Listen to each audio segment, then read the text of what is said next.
bienvenue dans votre édition d'information du lundi 16 novembre 2020 sur Cathode TV Gabon. Les titres. Messe célébrée par le pape François le dimanche 15 novembre à l'occasion de la 4e journée mondiale des pauvres. Angélus du pape François du dimanche 15 novembre. Mot de l'archevêque métropolitain de Libreville, Monseigneur Jean-Patrick Ibaba, suite au conseil presbytéral. Rentrée pastorale à la quasi-paroisse Saint-Albert-le-Grand, nous y reviendrons dans ce journal. Rentrée pastorale également des équipes Notre-Dame à la paroisse Notre-Dame de la Miséricorde. Rentrée des classes du secondaire à Libreville. Journée mission médico-humanitaire organisée par le SAMU. Semaine mondiale de l'entrepreneuriat, des développements juste derrière. Le pape François exhorte à suivre Jésus en se mettant au service des pauvres. Le dimanche 15 novembre dernier, le Saint-Père a célébré à la basilique Saint-Pierre la messe pour la 4e journée mondiale des pauvres, dont le thème est « Tends la main aux pauvres ». Devant une assistance limitée en raison de la pandémie de coronavirus. Dans son homélie, il a développé une réflexion sur le sens de la parabole des talents, tirée du 25e chapitre de l'Évangile selon Saint Matthieu. Suivons cet extrait. Ma non dimenticatevi, i poveri sono al centro del Vangelo. Il Vangelo non si capisce senza i poveri. I poveri sono nella stessa personalità di Gesù, che essendo ricco si annientò se stesso, si è fatto povero, si è fatto peccato, la povertà più brutta. Après la messe pour la 4e journée mondiale des pauvres qu'il a célébrée, nous allons à la place Saint-Pierre de Rome au Vatican, comme il est de coutume, pour le rendez-vous avec le Saint-Père pour l'Angélus. De l'Angélus. Fratelli e sorelle, buongiorno. Chers frères et sœurs, bonjour. In questa penultima domenica dell'anno liturgico, il Vangelo ci presenta la celebre parabola dei talenti. En cet avant-dernier dimanche de l'année liturgique, l'Évangile nous présente la célèbre parabole des talents. Cela fait partie du discours de Jésus sur la fin des temps qui précède immédiatement sa passion, sa mort et sa résurrection. La parabole raconte l'histoire d'un riche seigneur qui doit partir et, prévoyant une longue absence, confie ses biens à 3 de ses serviteurs. Au premier, il confie 5 talents, au second 2, au troisième 1 talent.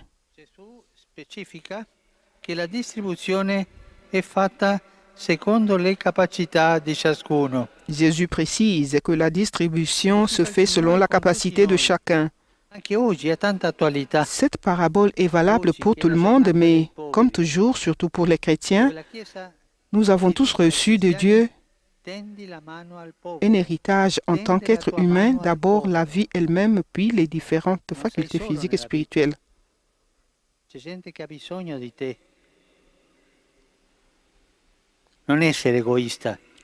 Ne soyez pas égoïste, tendez la main aux pauvres.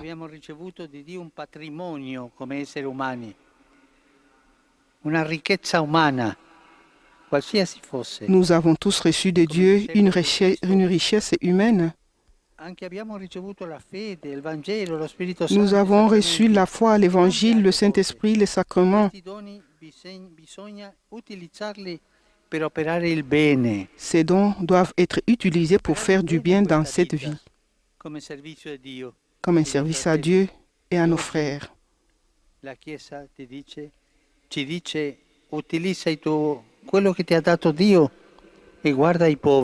Aujourd'hui, l'Église nous dit, utilise ce que tu as et regarde les pauvres. Dans nos villes, au centre de nos villes, il y a beaucoup de pauvres. Faites-leur du bien. Parfois, nous pensons qu'être chrétien, ce n'est pas faire du mal. Ne pas faire le mal, c'est bien. Mais ne pas faire du bien n'est pas bien. Nous devons faire du bien. Nous devons regarder ceux qui ont plus besoin. Il y a beaucoup de gens qui souffrent la famine dans les centres de nos villes.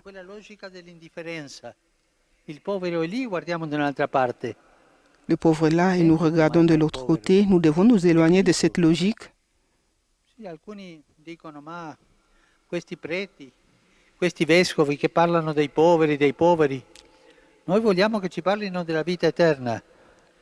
Beaucoup disent, ces prêtres, ces évêques qui parlent toujours des pauvres, nous voudrions qu'ils parlent de la vie éternelle. C'est Jésus qui nous a enseigné de parler des pauvres. C'est Jésus qui est venu pour les pauvres. Tends ta main aux pauvres. Du mardi 10 au vendredi 13 novembre 2020 s'est tenu le conseil presbytéral en présence de l'archevêque métropolitain de Libreville, Monseigneur Jean-Patrick Ibaba, au foyer de charité. Il a donné le thème de l'année pastorale, à savoir « La vérité vous rendra libre », ainsi que les différents axes pour aborder cette année liturgique en période de crise sanitaire. Reportage Abbé Serge Patrick Mabikassa. Alors le thème de l'année est tiré de l'évangile de Saint Jean, chapitre 8, chapitre 8, verset 32. La vérité vous rendra libre. La vérité vous rendra libre. Pourquoi le choix de ce thème? Eh bien, ce choix part des constats. C'est le constat d'une fracture. En effet, nous sommes dans une société où les chrétiens sont majoritaires, on peut dire comme cela, sans trop se tromper.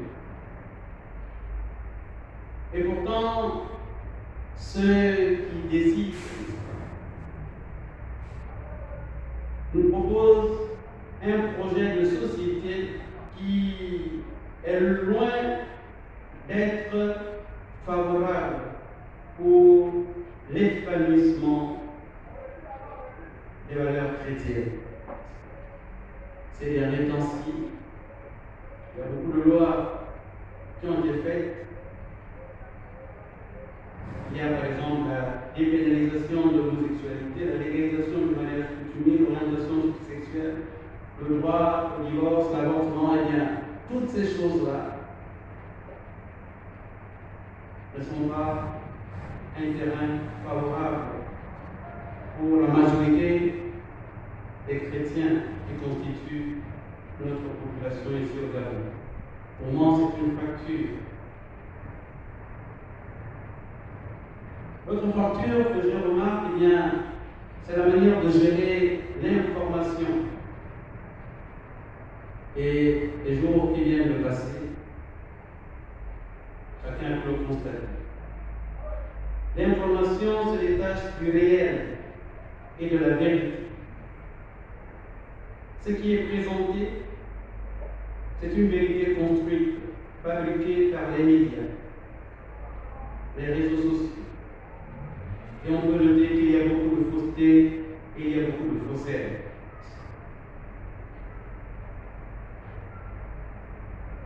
Une autre fracture que je remarque,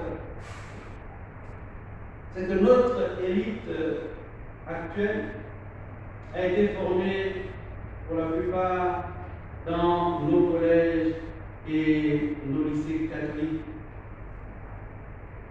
Mais souvent, ces jeunes cadres sont cooptés et contraints d'intégrer des sociétés secrètes comme la franc-maçonnerie, la Rostro, dont l'objectif est d'anéantir la foi catholique ou alors de réduire son influence dans la société. Pour ce qui concerne nos communautés chrétiennes,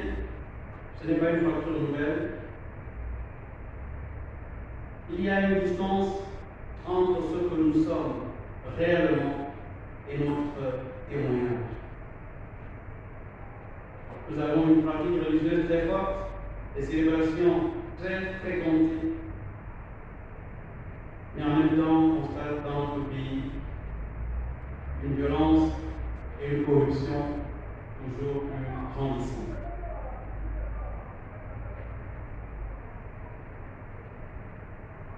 Pour ce qui concerne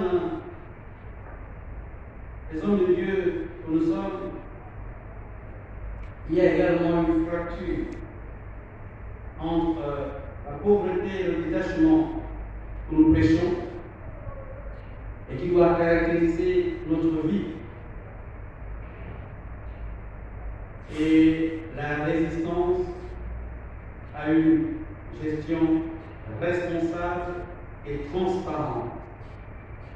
Et parfois, on constate des scandales financiers à répétition qui plongent nos communautés et nos structures dans la précarité et la mendicité. 15 novembre, fête patronale de la CUJ, l'aumônerie catholique des universités et grandes écoles. Ce dimanche, à la cathédrale Notre-Dame de l'Assomption, la quasi-paroisse Saint-Albert-le-Grand a organisé la messe de rentrée pastorale pour l'année 2020-2021. La messe a été présidée par l'archevêque métropolitain de Libreville, Monseigneur Jean-Patrick Ibaba, qui s'est rendu par la suite dans les locaux de la CUJ. Plein de joie de la présence de Dieu, plein de joie également des fruits que le Seigneur va nous permettre de pouvoir récolter. Nous allons préparer l'Eucharistie en reconnaissant que nous sommes de pauvres pécheurs, qu'encore dans nos vies, il y a des zones d'ombre, des zones d'obscurité, des portes fermées où le Seigneur est à la porte. Et doucement, il colle et il frappe pour que la lumière de l'Évangile pénètre et nous fasse grandir dans son amour. C'est pourquoi je suis là, les anges et tous les saints, et vous aussi, mes frères, de prier pour moi, le Seigneur. Sur ce que nous allons partager pour la convivialité de l'ensemble.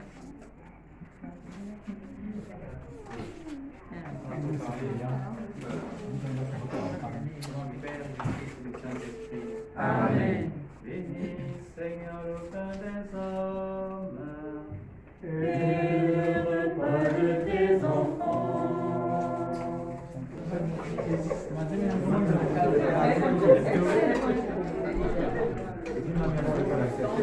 Nous venons d'assister à la messe d'envoi en mission des membres de la quasi-paroisse et de l'aumônerie catholique des universités et grandes écoles. Aujourd'hui, nous avons eu la messe des rentrées pastorales qui a été présidée par l'archevêque et qui nous a, durant cette messe, nous a envoyés en mission.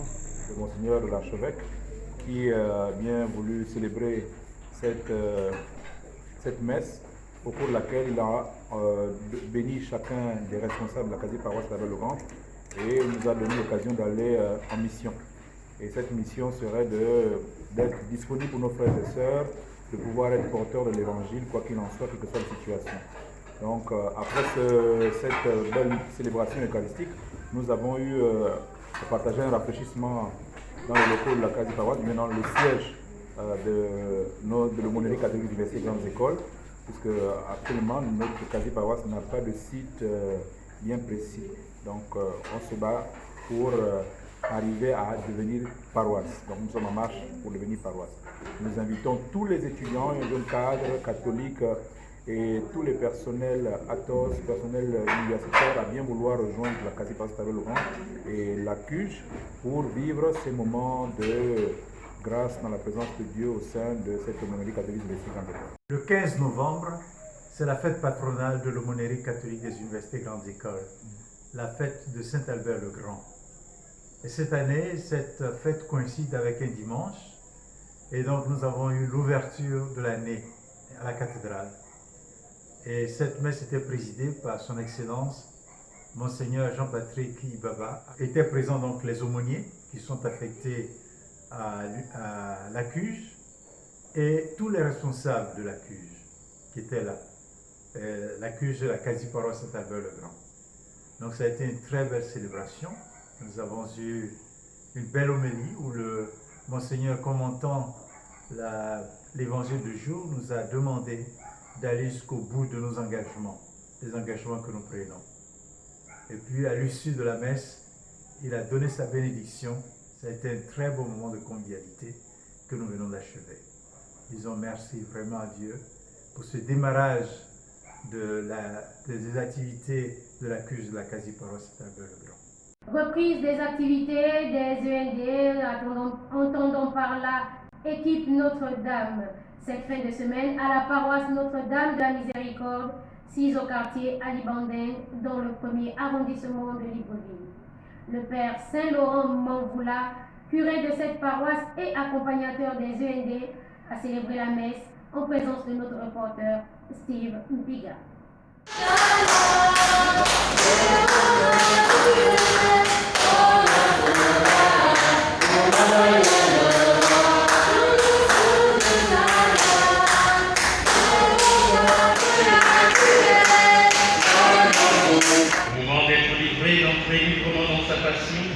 Il prit le pain, il rendit grâce, il le rompit et le donna à ses disciples en disant : Prenez et mangez-en tous, ceci est mon corps livré pour vous.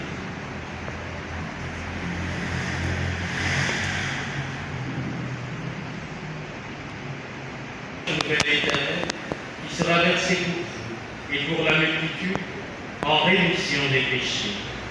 Vous ferez cela en mémoire de nous.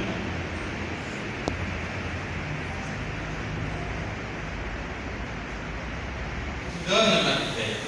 Ne regarde pas nos péchés, mais la foi de ton Église. Le pain de la vie, Dieu immortel sera le nom. Persévérer.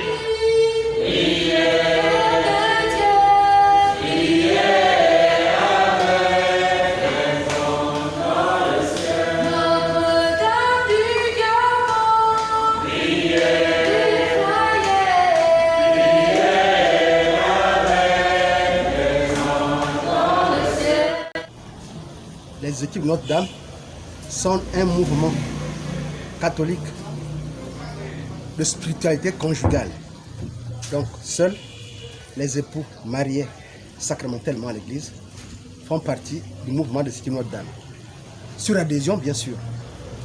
Le mouvement naît en 1938 en France de la rencontre entre un prêtre, le père Henri Caparel, décédé il y a bientôt plus de 30 ans, et de 4 couples.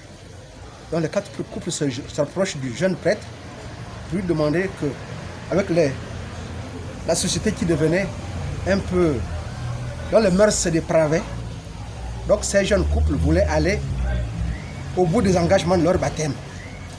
C'est ainsi que le prêtre n'a pas donné une réponse de calcul mental. Il a dit aux jeunes couples que cheminons ensemble. Nous allons découvrir qu'est-ce que Dieu a envie de nous faire découvrir. De fil en aiguille, c'est là que naît le mouvement de Sion Dame. Avant, ça s'appelait le groupe à Cafarel. Mais le mot équipe a eu l'option, étant donné le sens de communauté et d'entraide que ça suppose, l'équipe. Voilà pourquoi on appelle équipe Notre-Dame. Donc, et le mouvement arrive ici au Gabon en 1991.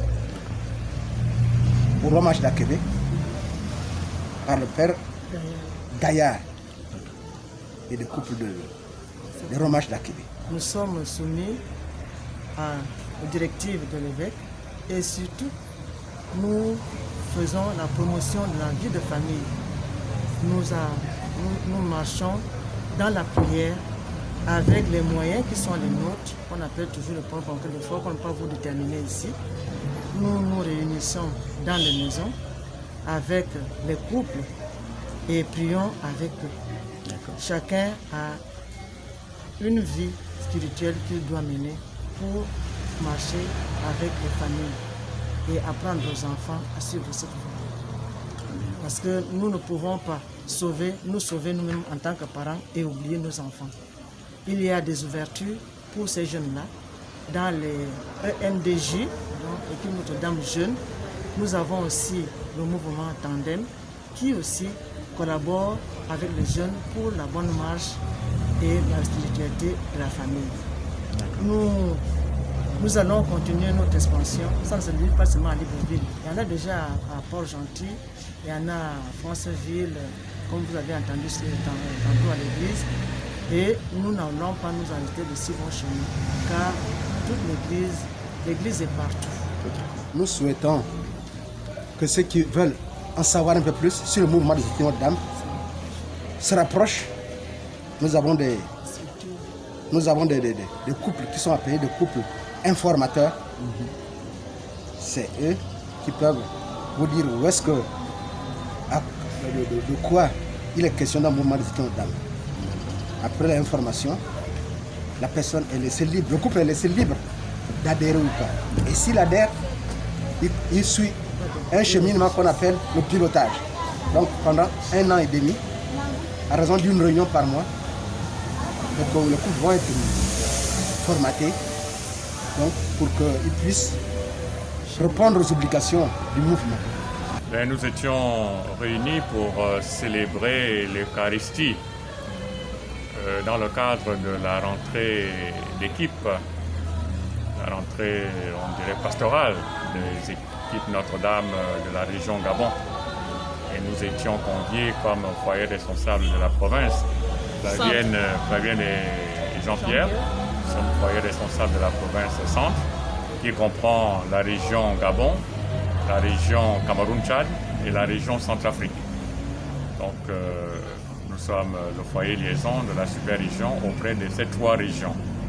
De la super-région auprès des 3 régions que je viens d'énumérer.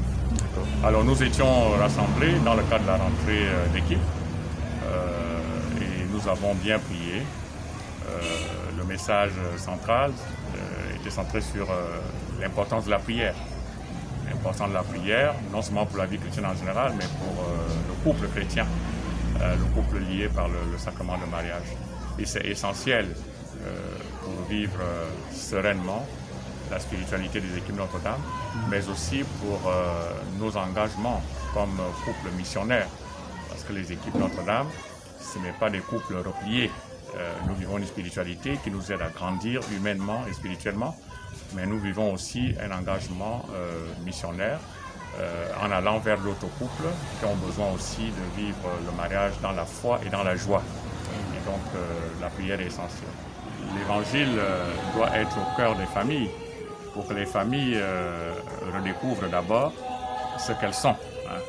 Les familles sont des sanctuaires de vie, les familles sont des églises domestiques, les familles sont des lieux d'amour et de communion.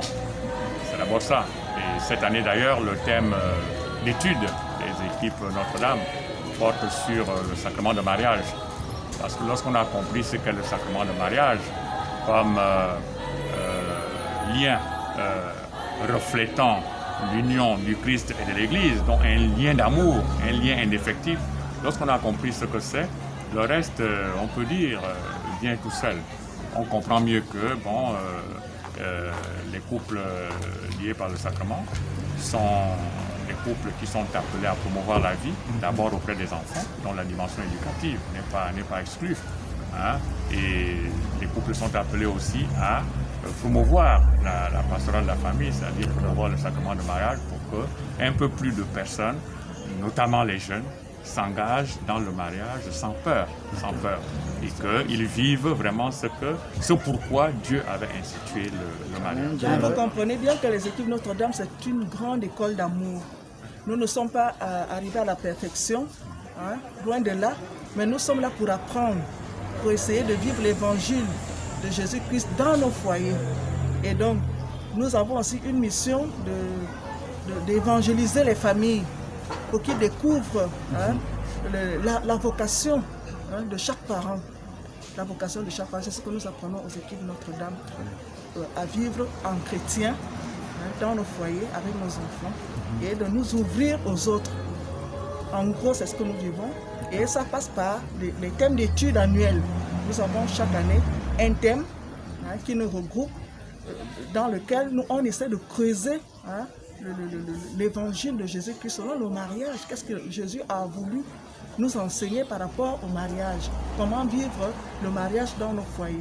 Bien, aujourd'hui, nous avons officiellement lancé les activités des équipes Notre-Dame. Cette célébration était la rentrée d'équipe, comme on l'appelle dans notre jargon. C'était pour nous l'occasion de prier et de confier toutes les activités qui vont se dérouler tout au long de cette année à Dieu pour qu'il nous accompagne de sa grâce, qu'il nous aide à vivre la mystique du mouvement et aider les peuples, les couples à témoigner du sacrement qu'ils ont reçu au milieu de leurs frères et de leurs sœurs. Nous avons eu là le nouveau couple régional, la région Gabon, et le nouveau couple provincial, donc la province Centre. Le couple régional est celui qui coordonne les activités des équipes Notre-Dame pour tout le Gabon, donc qui est chargé d'étendre le mouvement dans tous les diocèses et dans toutes les paroisses. Et comme vous l'avez entendu pendant la célébration, le couple provincial, justement, s'occupe de la région Centre, c'est-à-dire Gabon, Cameroun, Guinée équatoriale, Tchad et Centrafrique. Donc là, le mouvement s'étend dans la sous-région. Et nous avons la grâce que cette année, le couple régional, donc la région Gabon, est gabonais, et le couple provincial est lui aussi gabonais.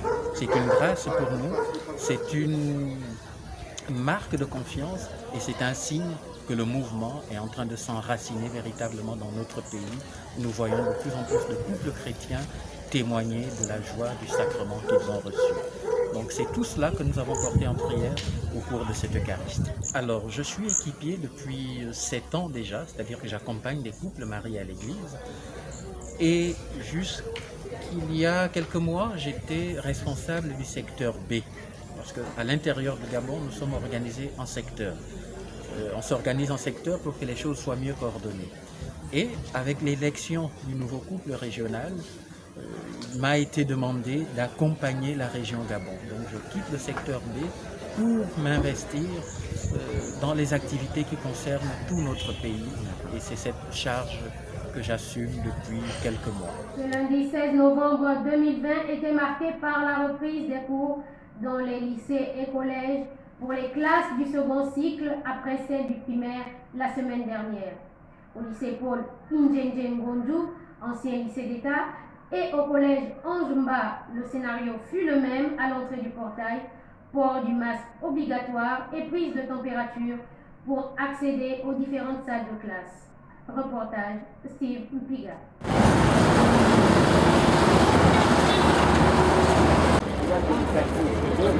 Bonjour, vous êtes de la presse?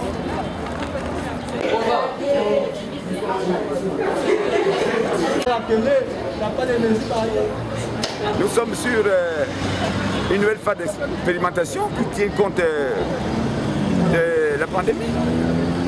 Donc, plutôt l'air est à la sérénité. Nous sommes sereins. Il faut beaucoup expliquer pour demander et dire aux élèves que nous ne pouvons plus les avoir comme nous les avions auparavant. Nous avons une rentrée progressive. Nous verrons en termes de population scolaire. Nous avons fait des regroupements. Nous recevons une partie aujourd'hui, demain une autre, après-demain une autre. Et puis, à partir de jeudi, nous commençons par le jeu matin, après-midi, pour voir ce que ça va donner en termes de population. Aujourd'hui, nous sommes avec les terminales, les troisièmes et les classes de première. Demain, nous serons avec les sixièmes et les cinquièmes. Mercredi, nous recevons les quatrièmes et les secondes, dans les premiers temps. Et à partir de jeudi, nous aurons le mouvement. En matinée, nous recevons les terminales. L'après-midi, on reçoit ainsi de suite. Les heures, c'est 17h15. La dernière heure ici, c'est 17h15. Pour permettre aux enfants de ne pas traîner, de ne pas arriver à la maison tard. C'est un peu les dispositifs qui sont mis en place. Même son de cloche du côté du lycée et collège Sainte-Marie, où l'élève Obam Biban Darik de la classe de terminale A1 nous fait écho des nouvelles dispositions prises quant à la reprise des cours dans ce reportage de Vitalis Kumba.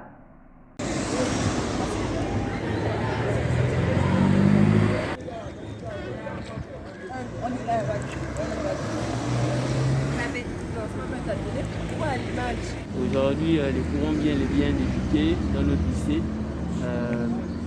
Nous avons eu la prise de contact avec notre proviseur et notre censeur qui ont essayé un peu de nous souhaiter la bienvenue aujourd'hui. Et il y a eu une modification au niveau des jours de classe. Donc maintenant, nous allons faire 3 jours par semaine. Et ce sera pour les terminales les mardis, jeudis et samedis. Et par là, il y a aussi des salles de classe qui ont été aussi modifiées. Le respect des mesures barrières est bel et bien respecté au lycée. Et il y a des policiers qui mènent la sécurité dans l'établissement, etc.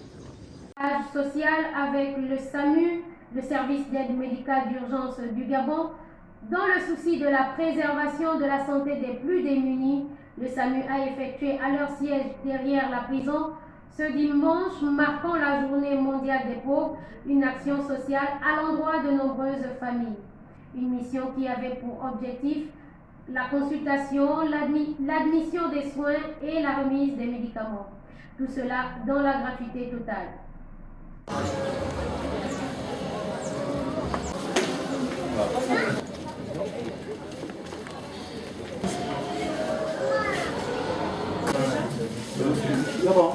Si, parce que depuis un certain temps, j'avais la tension un peu élevée. Et je me suis dit, bon, pourquoi nous parler au SAMU ce matin? Donc rapidement pris en charge.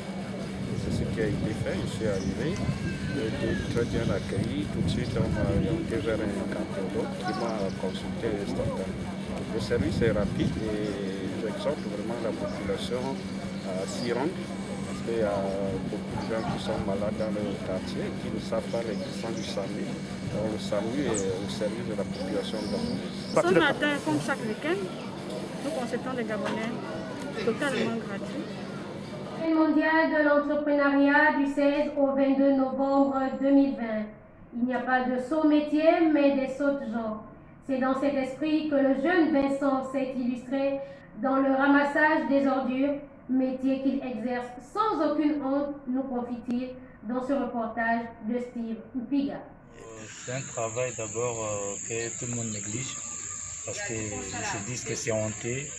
Ils veulent être dans un autre travail hors de la poubelle qui sent et donne souvent envie de vomir.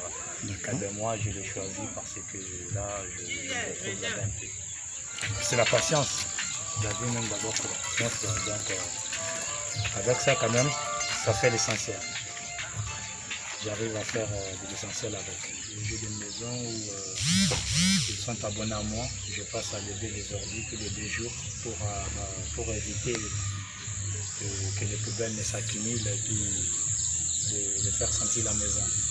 Donc j'ai des abonnés chez qui je passe ramasser tous les 2 jours. Bon, le message que je peux passer aux jeunes, c'est d'avoir confiance en soi et mettre tout dans la main de Dieu. Il n'y a pas de sous-métier. Voilà, il n'y a pas de sous-métier, tout travail paye. C'est le travail qui paye. C'est qu'ils trouvent qu'ils n'ont qu'à travailler, que de rester à demander près des autres, donne-moi 100 francs 50 ou d'aller gratuit. Et là, c'est pire.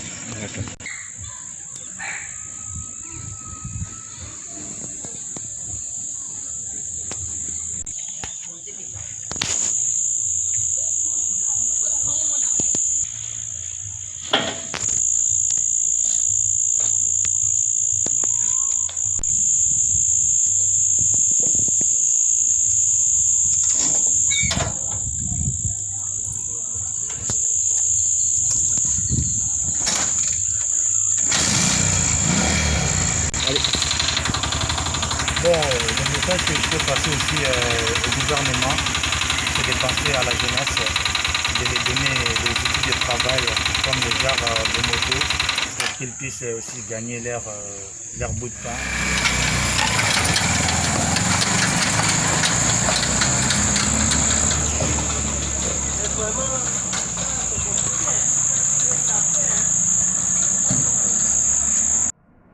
Ne dit-on pas que l'argent n'a point d'odeur? Il a très bien compris, le jeune Vincent, que de braquer, piller ou se lancer dans des activités malsaines interpelle d'autres jeunes. Un exemple à suivre.